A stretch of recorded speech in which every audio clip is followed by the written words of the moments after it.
Greetings, everyone. Pete Pardo here from Sea of Tranquility. Welcome to a very special edition of the show. We've got in the co-captain's chair from in the Prague seat, George Lamie, and our special guest today, none other than guitarist extraordinaire Scott Henderson from Tribal Tech and Corea Electric Band and Joe Zawinul and Jean-Luc Ponty and all sorts of other things. A great solo career as well. Scott, welcome to the show. So happy to have you here. Me, man. Thank you, guys. Appreciate it. So, and I just wanted to that Tribal Tech, thing that you did. The album thing was great. I really enjoyed. I really enjoyed it, and thanks so much for doing that for us. Oh, you're very welcome. We had a blast doing that. Georgia and I were talking about doing that for a while, and we're both big fans. And I've been following you for a long time, and I think that was a really cool show to do. And we're so happy you're here. So let's I guess let's kind of get everybody caught up with you. So it's been a couple of years since you released People Mover, your last solo album. That was 2019. Can you give your thoughts on that release, how that worked out for you, the kind of the reaction you got from the fans and the critics, and how does that album kind of stack up in your discography? And is there like a planned follow-up for the trio you had on that album? Yeah, definitely. The album was really well received musically. Everything, I really was very happy with the rhythm section. Archie and Romain, Archibald Ligonier, the drummer, Romain Labai, the bassist. They both live in Paris, and that's my touring band now. And we have a tour booked for March 2022, and I think that's going to happen. Looks like everything should hopefully be back to normal by then. The only drag about the People Mover album is I didn't really get to promote it because of the pandemic. And, there weren't that many tours. So I make a lot of the money that I make from CDs, I make from selling CDs at the show, and we have only done 2 tours since People Mover was released. We did a 3-week tour in Asia and a 2-week tour in Italy, and that was it. So I've hardly, and when you consider that I've done probably 20 tours for Vibe Station. So, oh my God, it's a big financial loss because I haven't gotten to sell, but I'll make up for it because we'll continue to tour and I'll start selling the album. And, but as far as, it's doing really well on CD Baby, but like I said, without the live gigs, not nearly as well as Vibe Station, just because we haven't had a chance to tour. And of course we miss touring, not just for selling CDs, but just we miss playing. So hopefully this thing, we were going to try to tour Asia in September, but it didn't happen because even though Asia's open now and they're doing really good with the virus and all the clubs are open full capacity, but they're not letting foreigners in. And of course, I can't blame them. They don't want to risk starting a whole thing over again, especially with how it's going in India and Brazil. It's just crazy. So world's never seen a thing like this before. Since I was alive. So we didn't get to tour Asia. So I'm here. And the one good thing is I'm writing and I'm getting ready to send Romain some really heavy duty bass charts that he'll hate me for. so, and I'm practicing and just using this as a time for, just continuing to work. To be honest, it's the pandemic, even though it's horrible, it hasn't changed my lifestyle that much except for the lack of touring. I'm usually just home anyway, practicing or writing or teaching at MI, which I'm still doing on Zoom.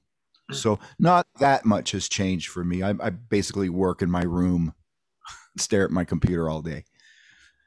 I don't like what I 12, 13 hours a day, right? Into the choir there on that one. It kind of led me to it, but that's where I was going to go. I was going to ask you about what COVID has done. It's been especially hard on musicians. And I've been wondering what you've been doing for a revenue stream and if you had concrete plans to get back on the road, but you said you have some dates. Yeah, and basically teaching on Zoom. Since this thing started, I've had 95 students. And so that's a lot. Some of them take one lesson and I never see them again, but a lot of them come once a month. Some of them even come every couple of weeks. So that has been what I've been making a living off of. And every once in a while, I'll put a Facebook ad up just to keep and I need to do that now, because now, every 3 or 4 months, or it starts to go down a little bit. Then I put an ad and then I get a bunch more students. And so it's about time to put up another Facebook ad and get some more students happening. Cool. So I heard a story, I guess it was last year. I guess one of your past students, we're going back a ways to the 80s, Jeff Young, would talk about how you were a pretty tough teacher back in the day, back in the 80s. If you would sit in a class with Scott Henderson, he would make you work. Yeah, I mean, I definitely give them their homework. I'm not a mean teacher at all. I'm very polite and very. Yeah. I mean, the thing is a lot of people don't know how to take criticism. And the thing is that's what you are paying for when you take lessons. Like when I take a lesson with someone, I don't want to hear good things. I want them to tell me how bad I suck, and I want them to tell me like, what's wrong? What am I doing wrong? Tell me what I'm doing wrong so I can fix it. But some people, they don't want to hear that. I mean, there are a lot of students that they take lessons, they just want to be complimented. And that's not what you're there for. I always have them play. And if I hear something that's wrong, I'm going to tell them about it in a nice way. But, that's my job. Yeah. And of course, some of them just come to learn more vocabulary and learn new things. And I'm happy to just play stuff slow for them so they can record it and learn it. And that's the easy part. The hard part is if you see a problem and you have to tell them that they have this problem that they need to work on fixing. And some people are happy to hear that. Some people not so much. Yeah, exactly. It's tough for people, right? To take that criticism like that. Yeah. It's tough for me, but I want to hear it anyway. It's like if there's something I'm doing too much of or not enough of, or if there's something that I could do to make my playing more interesting, I want to hear about it. Yeah. And if it's from someone I really trust and respect their opinion, I'm going to listen and listen hard. Sure. So, yeah. Yeah, and you being in the teacher role, I mean, that's what they're paying you to do, right? You're being paid to help them reach their goals. And if you're seeing something that's blocking those goals, you want to help them with it, right? And sometimes, it may hurt a little bit to hear reality and the truth, but you're doing it for their benefit. So yeah, I totally get that. Especially when you're what I do. I'm not so much a teacher, but an open counselor is how I see myself. Yep. There's a lot of anybody can dole out information, and just say, okay, you play this scale over this chord, that you can get from anywhere. You can get that from the internet. Yep. But to have a person who's willing to share on a personal level real problems, and some of them are psychological. They're not just about skills. Some of them are psychological problems that cause people to do certain things and play certain ways. And you just kind of have to go there too sometimes. And people don't like to hear when they're thinking wrong about something wrong. And when you learn something one way that's not the right way to think about it, it's hard to change your thinking in a more positive direction sometimes. So it's about that too. Yeah, exactly. So Scott, take us back to the early days. So you've had the pleasure of playing with some legends in your career. What was it like, being a younger player and coming up and playing alongside Chick Corea and Joe Zawinul, Jean-Luc Ponty? I mean, was that like a real learning process for you? And how did you feel to be like in the middle of all that for all those years in the early mid 80s? It was, of course, amazing because these are people that I grew up listening to. So I knew so much about their music, especially Joe. Like, I'm a big Weather Report fan and I always have been. I wasn't really so much a Chick Corea fan when it comes to his albums, but I was a big fan of his playing, always have been. He's such an amazing, or was such an amazing player. So of course there's so much to learn from somebody who can improvise like that. But I wasn't listening to his music that much. But Joe, on the other hand, man, I wore out every Weather Report album there was. So when I got in that band, it was just like it fit like a glove because I got the concept. I understood the concept and what he was looking for. I don't know if I measured up. I don't really think I did. I don't think I was ready for that gig, but I did the best I could. You know, I wish he was alive so I could play with him now, because I feel like now I think I would be okay. Back then, not so much, but whatever.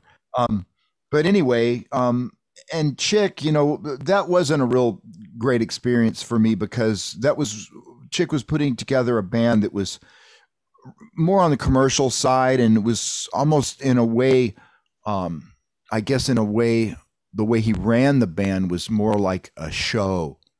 You know, it wasn't one of his jazz groups. I wish I got to play with him in one of his jazz groups, but it wasn't a jazz group. It was more like a very commercial, like a pop rock kind of thing. There was a lot of loops. There were a lot of sequences, you know, and we just didn't get along that good. And part of it is because I'm not a religious person. I really don't like Scientology. And everybody that worked for him was a Scientologist, and whoa, that's all I need to say. You know, it just wasn't a good fit. Yeah, it wasn't a good fit. I only lasted 6 months in that band, you know, so it was a very short experience that I don't really think about that much, to tell you the truth. But now Jean-Luc, wow, that was a real experience, because it's the first time I'd ever played to really large crowds, and it was hard to learn how to be relaxed playing for that many people. I'd never played for that many people ever. He played huge halls, and to look out in the audience and just see thousands of people, and being on the road with your own light show, your own PA, big massive trucks, it was like Guns N' Roses or something, right? For in the fusion world, he was popular. He was like a really popular artist. Oh yeah. And that was pretty amazing. And I got to go to South America for the first time and play in a lot of places that I'd never played. And Jean-Luc was such a nice person to work for, like genuinely nice, just like, you know, couldn't ask for a better situation. It was really fun. And Joe also, though, you know, he's got the reputation of being a mean guy, and he was kind of mean to drummers. I don't think I would want to be a drummer working for Joe, because he was always in the drummer's ass about everything. You know, it was either speeding up or slowing down, or there wasn't enough kick, or there wasn't enough this, or wasn't enough that. And I was just like, sometimes, thank God I don't play the drums, you know, because he kind of left me alone, let me do my thing, which was great, you know. And occasionally when I would have to play one of his melodies and it had to be phrased a certain way, he was very, very determined to have me phrase it the way he heard it. So I'd do multiple takes until I was able to phrase it the way that he wanted it phrased. So he was hard in that way. But as far as in general, as a band leader, he was a great guy, funny, really down to earth, you know, no weirdnesses, no cults, no religions. I enjoyed that. Well, you were basically and like plus, the first guitar player he worked with, right? I mean, or was there someone before you in for a little while in Weather Update. I don't know why he didn't keep Steve for the Zawinul Syndicate, because Steve's a great player. He worked with Ralph Towner for a couple times, had Ralph as a guest on a few Weather Report albums. But I guess he just was looking for something. I mean, I don't think he could replace Wayne on the saxophone. Who could replace Wayne? So he just wanted something different. And I remember the first night he heard me play, it was when Jocko was getting, you know, toward the beginning of his unfortunate mental illness and, you know, drug use and stuff. And Joe was going to fire him, and he was looking for another bass player. So he came to see Jeff Berlin at a club in LA, and I was playing in Jeff Berlin's band. So it ended up that he hired Victor Bailey and not Jeff, but I guess he remembered my playing, because it was like maybe 3 or 4 years later when Weather Report broke up and he formed Zawinul Syndicate, and he called me. Cool. Which was like awesome. I mean, I was like, wow, to get a chance to play with Joe, because he's just so brilliant, You know, like everything he did was, I got to watch him, you know, how you hear these rumors. I don't know if they're rumors, it's legends, like that Mozart improvised everything that he composed. And I don't know if that's true because I wasn't there, but I definitely know it's true with Joe. He really actually did improvise. He could sit there at the keyboards and just improvise for 10 minutes and there's Birdland. Like, it's crazy. Crazy. You know, this is one of the legendary, you know, a guy like that only comes along every few centuries. You know, and he was one of those guys. So it was just a perfect pitch. So we played these duets where I would play chords for him and just hear whatever harmonically comes next. And as soon as I played, he immediately knows the chord I'm playing. He could improvise over it.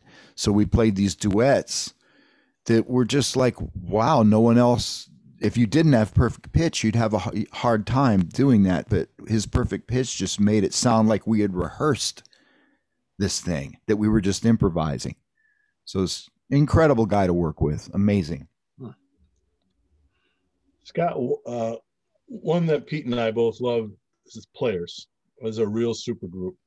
Tell us how that one came together, and was there ever talk of a follow-up? There was never talk of a follow-up because T went away. T moved back to Boston, and we sort of lost touch with him.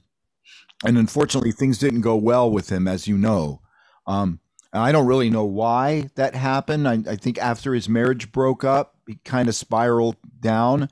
But I had lost touch with him by then. But the way it came about was that it's kind of a funny story because we had this gig at Hop Sings, and it was just a gig for us. It was me and Jeff and Steve and T. And Hop Sing was just a club down in Venice Beach in LA.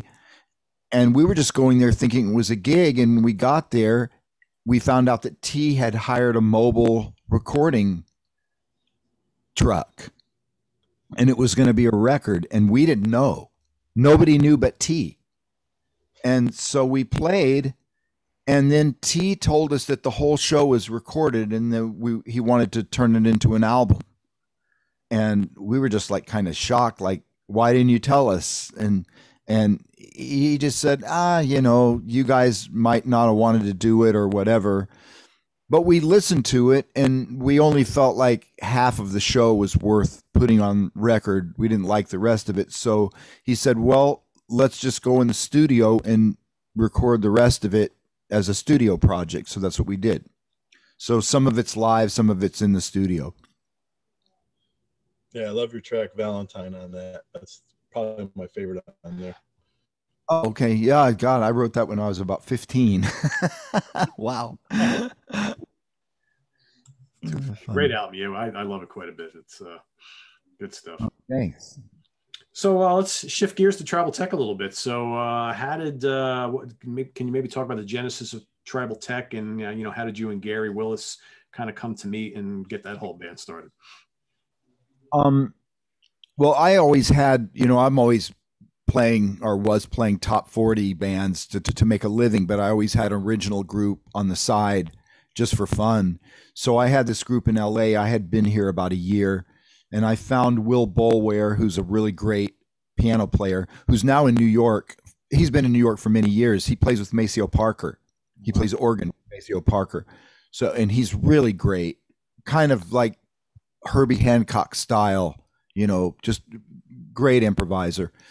And I had Michael Baker on drums at a point, and then Greg Bissonette, and then a drummer named Land Richards, who's also phenomenal drummer. And Roscoe Beck was playing bass, and Brad Dutz was playing percussion. Bob Shepard was playing sax. And at some point, Roscoe wanted to move back to Texas.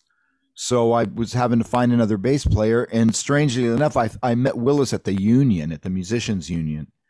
And we just got to talking, and I told him, I asked him if he knew Roscoe Beck, and he said, oh yeah, I know Roscoe, or I know of him.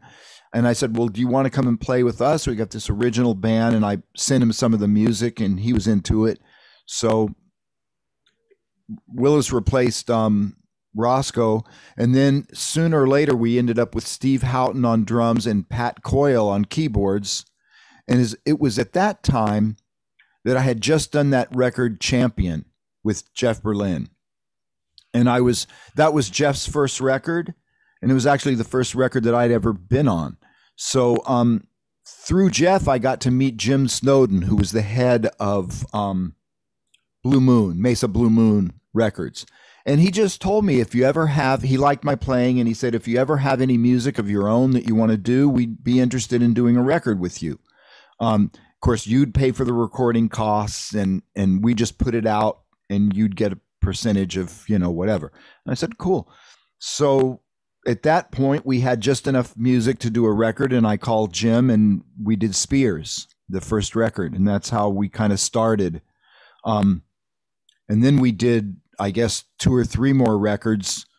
Well, we did Dr. He and Nomad with that same lineup. And then we changed the lineup mainly because Pat didn't want to tour. Steve Houghton didn't want to tour. So we had to, because those guys were playing a lot of studio sessions in LA. Bob Shepard too. He didn't really want to go on the road. So we had to find musicians that would travel. And so we found John Beasley and Dave Goldblatt. Actually, we didn't record with John, but we recorded with Dave Goldblatt on the Purple Tribal Tech record. That was our first record for Relativity Records. So Dave and Joey had no problem. They would say, yeah, we want to do some gigs too. So we did that record, and it was at that point we started getting agents and traveling a little bit and doing some shows. And the band greatly improved at that point, because before that we were basically just a studio group, like a chart reader group. We'd write these tunes. We'd be lucky if we had 1 gig a month at some club in LA, and we'd have to go into the studio and just play the music down, and just, it's sort of like the mantra would be, just don't screw it up, don't screw it up, don't screw it up. It never got to that level where you really know the music and you can just concentrate on being creative and that kind of thing. So unfortunately, those records sound a little bit stiff to me, because we never got to tour playing that music. And I realized that when you tour and you get to play the music every night, and then you go into the studio, the music matures and grows, and it's organically at its best when you go into the studio after being on the road playing it. So I think there's an improvement in the following records because of that. And then Joey and Goldblatt actually got the gig with Diana Ross. So he split and went and was her musical director for about 10 years. And we got Kinsey and Kirk. And then that was kind of like the last version of the band. Kirk was a friend of Willis's from Texas. They went to school together. And Kinsey, we heard him from a demo tape he sent us from Michigan. He had just graduated Berkeley and sent us a tape. And we were just like, yeah, this guy plays great. So that's it. Well, it was a great band with some really, really terrific albums. But do you ever think that things would have been different if you guys had hit the scene in the 70s? Oh, yeah. Sure. I mean, we're all born too late. That's the problem. I mean, every time I write music, I'm thinking, oh, man, there's so much music that's happened before this. How can I possibly write anything with the whole Steely Dan, Donald Fagen catalog and Beatles catalog and Weather Report catalog and Led Zeppelin catalog? It's impossible, man. Like, every melody's been taken. So you have to start writing weirder stuff, if it's going to be original. I don't know too many guys who are writing simple melodies that haven't been used before. It's a hard time to be a musician and a writer. Well, also, you're coming out in the mid 80s and all that smooth jazz is around. I mean, not the best setting for you guys. Oh, and that's what people called fusion back then. So it had a really bad name because there was a fusion that we were doing that was a mix of more rock and jazz, and it was a lot more energy and a lot more closer to real jazz, where you're not afraid to just go out and step on it, and make mistakes. and just, it's the mentality of a real jazz musicians. You go out there and just, you aren't afraid to do things that you might not be able to pull off, but that's what jazz musicians do. Yeah. So the smooth jazz is coming from a whole other concept of just going out there and playing pretty for the people, and everything is the same every time, and it's all sweet and happy. And that's the last thing that we were. So to be compared, you know, to say fusion is smooth jazz. Luckily, somebody came up with the name smooth jazz, because that kind of, it's like, that's really what it is. It's smooth jazz or pop jazz, but it's certainly not fusion in the way I know fusion. Right. To me, fusion was Mahavishnu Orchestra. You know, it had some balls. Yep. So, yeah. Which you guys both on a rock and jazz level. Yeah.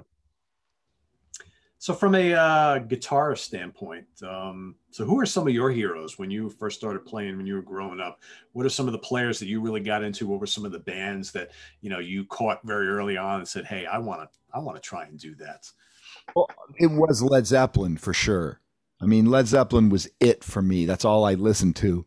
And then I discovered Deep Purple, and that was another hero of mine. You know, Richie Blackmore, just amazing. In fact, you know, this is a funny story. I just downloaded about 50 of his isolated guitar tracks from this website where you can get isolated tracks.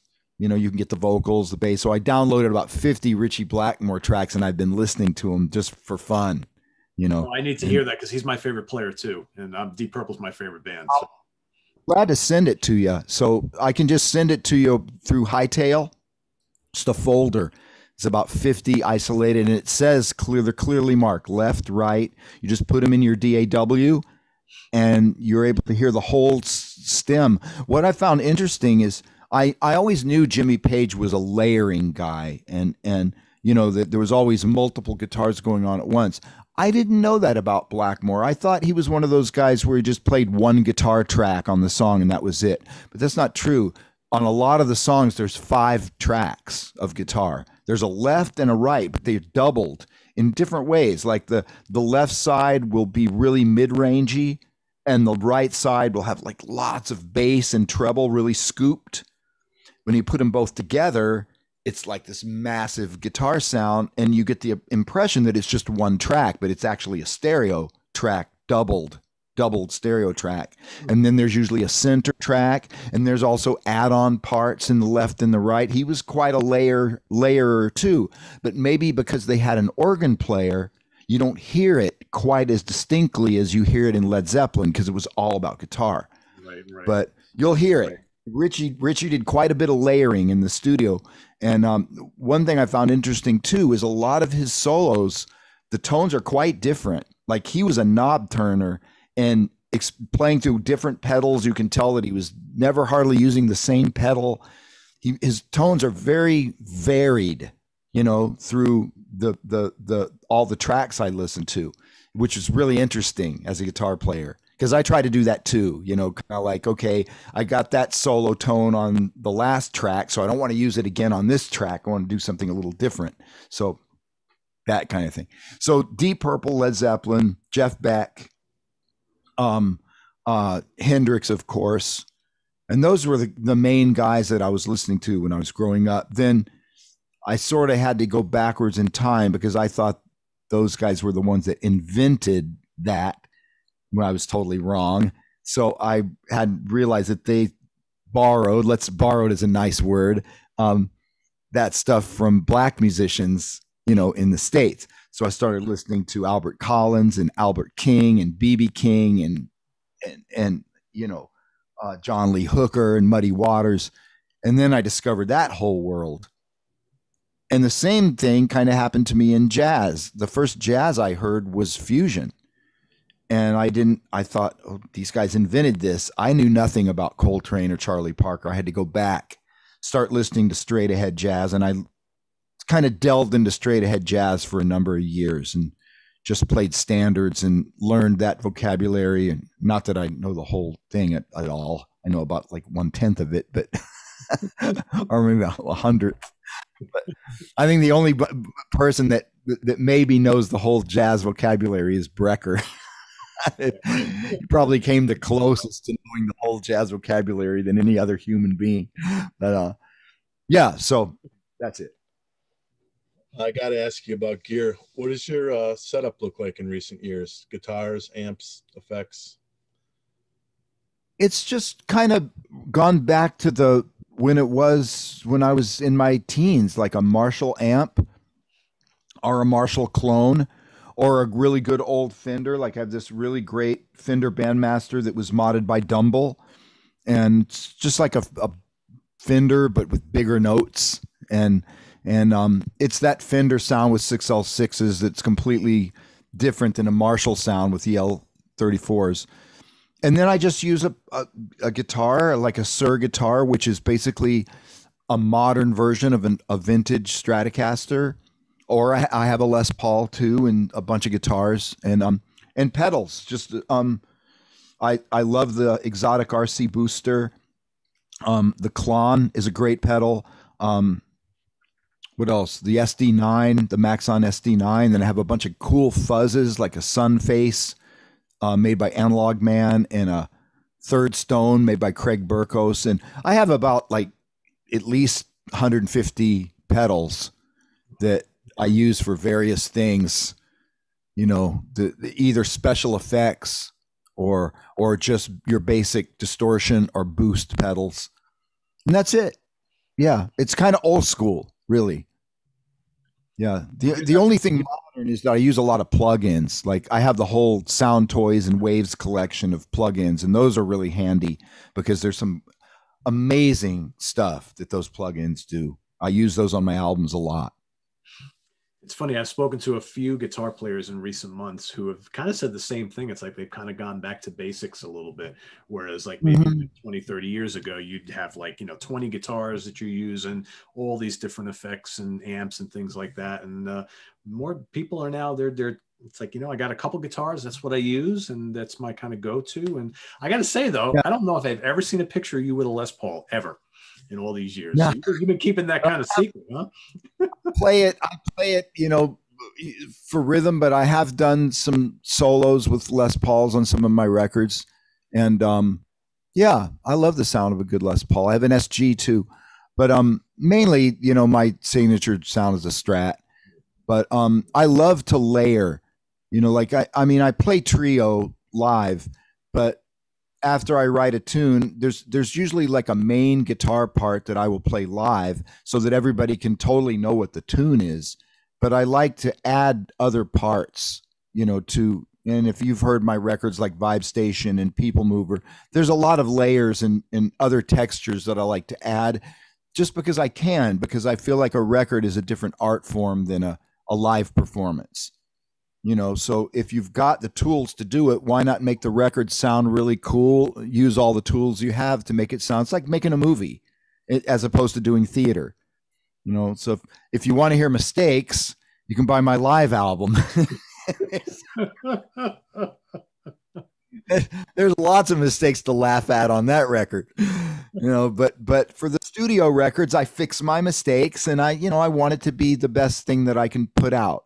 I don't want it to be cold sounding. So if there's a mistake that's cool, I'll keep it, because sometimes mistakes are great. But if it's really sounds awful, I'll fix it. But yeah, I love the texture thing, to be able to go in and add things to the music and make it cooler. And I learned a lot from working with Joe, because Joe was big on layering, coming from a keyboard player. He always used to tell me, always put something in the mix that you can barely hear, because it draws people in. So I always do that. There's always things in the mix that are almost ambient. They're just in the background. You don't really hear them. It's like a Star Wars movie. You don't see things until after the fifth time you've seen the movie. I didn't ever notice that before. It's that kind of thing. And people will tell me, I listened to your record, like I heard some stuff I've never heard before. And I like that. You keep discovering things. Yep. It's fun. Very cool. So I guess kind of in closing, so what kind of advice would you give to a aspiring guitar player who's, you know, not only looking to master the instrument, but maybe to possibly make a career out of playing music? You've been in the industry now for so many years. So what would you tell someone in that position? I guess it depends on what, you know, how being a musician is like being a doctor. You can go into a million fields. You know, you can be a session player. You can be, you might not want to be a writer. Not everybody wants to write. Like in the world of jazz that I'm kind of close to, I'm a member of, like, let's say what website, like Modern Jazz Guitar website, you know, I see so many guys, their world is standards. I mean, their world is just like, I'm going to take all the things you are and I'm going to spend a week on all the things you are and reharmonize it and play this beautiful arrangement of all the things you are. Me, I couldn't care less about that. That's the thing that I don't want to do, because everybody else and their brother is doing it. So I let them do that. And I have my little thing, which is writing original music, and I only play what I write. That's it. So talk about completely polar opposite decisions in your life or how you relate to music, because I haven't played a standard in 10 years, you know, and I have no desire to play them. I play them when I teach. That's about it. You know, so different advice for what you are going to do. So it's like hard to give blanket advice, because if you're going to be one of those guys who play standards, holy shit, you better bring something to the table, because so many don't. So many are just rehashing the same old thing we've heard for the last 50 years. And I don't see much value in that. You know, so you better bring something really, really original to that if you're going to do it. That would be my advice. And there are some guys who have done that, like Kurt Rosenwinkel, for example. You know, when he plays a chord melody or he plays a standard, he's really bringing some new stuff, you know, and that's impressive. I can listen to that and go, yeah, he's really raising the level of this kind of music. He's bringing some modern stuff. He's doing something really original with it, and that I can respect. But another guy that just wants to sound like Joe Pass, sorry, man, I'm not interested. That doesn't do anything for me. But not, then on the other hand, if you want to do what I do, then you have to really be prepared to for a lot of psychological inspection of yourself, because it's not easy. You're angry at yourself and depressed most of the time, honestly.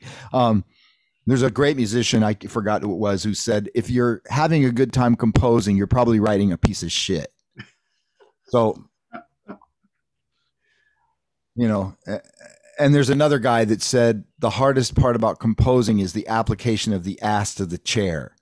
And if there's anything that I've learned, it's that. Because, man, sometimes it's the last thing you want to do, because it's so hard. It's just so hard when you think that there's so much good TV on. I could be watching the Star Wars movie, or I could be watching, like, you know, a Game of Thrones or Breaking Bad. I'd rather watch that than sit here in my chair and try to write music. Yeah, exactly. Because it's very difficult, and you have to, on average, I probably write a good 7-8 hours a day. And the next day, I probably throw 80% of that in the trash. And then I wake up and do the same thing the next day and the next day and the next day. And it takes me sometimes a month to write a song, because I'm so critical. And I have to make sure that I'm not, first of all, just rewriting something I've written before, or stepping on someone else's toes to the point where everybody's going to say, oh, that song reminds me of this or that. Hard job, man. Don't recommend it for everybody. It's not for the faint of heart. It's for people who don't mind hating themselves. I'm really good at that. I've made it into an art form. There you go. Well, that's good advice. Different advice. It's truthful. Yeah. And the other advice that I have, and maybe this isn't for everybody, but back in my rock and roll days, And I was just playing nothing but rock and roll, and that's all I wanted to be, was a rock and roll guitar player. I got the opportunity to play with an all-black horn band. They were playing nothing but Kool and the Gang, James Brown, Tower of Power, all the Motown music, Spinners, everything, all the great black music, of the 70s, right? Sly and the Family Stone, just unbelievable music. And I knew nothing. And I was just this dumb white kid. I couldn't even understand what these guys were saying. I didn't understand a word they were saying. I'd never hung out with black people in my life, right? So I stayed with them for 4 years and had a big afro, like this big. And it taught me that you can love more than one kind of music equally, because I had, at the end of that thing, I was just as much into James Brown as I was into Led Zeppelin. And I think having that kind of open-mindedness is what helped me get into jazz and other kinds of music. And I can honestly say right here, right now, that I don't like one kind of music any more than another. And I don't think most musicians would say that to you, right, and be sincere about it. I do not like jazz any more than I like rock or funk or pop or even country. I love country music. I mean, Jerry Douglas, give me a break. Johnny Highland, who is that? Junior Brown. I mean, I worship these guys. They're amazing. Tommy Emmanuel. So, there's just so many amazing musicians in every genre that it's literally impossible for me to like one genre any more than another.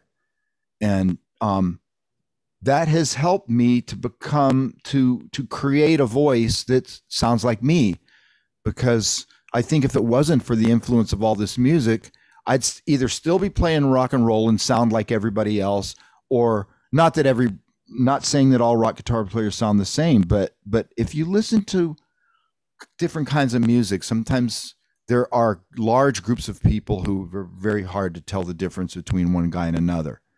And thank goodness in rock, we have Eddie Van Halen, who really sounds like him. A lot of people tried to copy him, but they couldn't, because he's Eddie. Yeah. Right. In jazz, you have people like Wayne Shorter, who just have a voice, man. These people that have a real voice, they're John McLaughlin, Jeff Beck, a lot of guys out there that I really respect because they have an individual voice. So, but what I'm saying is that it may be easier to create an individual voice when you're not listening to only one kind of music. And that's what I would advise people to do. Open up your ears, because there's a lot of snobbery out there, especially in America. It's not so much in Europe. Maybe the reason is because in European radio, you can be tuned to one channel or one station, and they're going to play rock, jazz, pop, classical, all on the same station, but they just have different shows. So if you're tuned into that channel, you're going to hear a lot of different stuff. Here, you have a rock station, they just play rock. You have a jazz station, they just play jazz, blah, blah, blah. And here, there's also a cultural thing. It's like, if you listen to metal and you wear the black leather pants and the black leather jacket, and if your friends catch you listening to Beyonce, they're going to ridicule you, because it's not just the music, it's the lifestyle. Yeah, you should like that. Yeah. Yep. That is some sad shit. That's some sad ass shit. And you know who's the worst? The jazz musicians. They're the most closed-minded people I know. They're the biggest snobs. They're the biggest people that will never, ever, ever be caught dead listening to anything but straight ahead jazz. Fuck them. They're just, they're the worst. They're the worst snobs of them all, even worse than the metal guys. They're into their people. Even worse than the prog rockers. I don't know. They're pretty bad too. Maybe. But it's like when your mind is closed off to just only one style of music, that's some sad shit, man. Yeah. Get it together. So because there's so much to appreciate and you miss out on so much good stuff because of closed-mindedness. And so that's the best advice I have, people. Wake up. There's a lot of great music you're missing. Go dig some Led Zeppelin and then go dig some Kool in the Gang, man. That's some great shit. That's awesome. Awesome.